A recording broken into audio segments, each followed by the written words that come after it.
mperutse guteka ariko nzi ibintu ukunda uraje usanze nabiteguye ku meza ubwo iyo ni hint y'umugore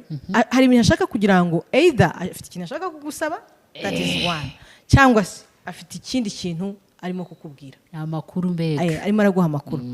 umugabo rero araza akarya akanywa akanezerwa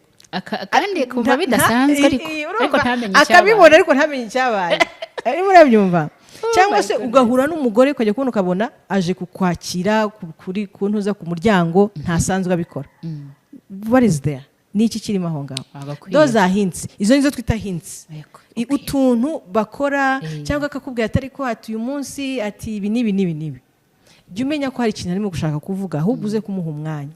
mumaze uti wifuzaga iki mbega ubwo muri ubwo buryo bwo gutanga amakuru cyangwa kuganira abagore hari igihe bavuga ikintu bamenyesha ikindi cyangwa agakora ikintu ariko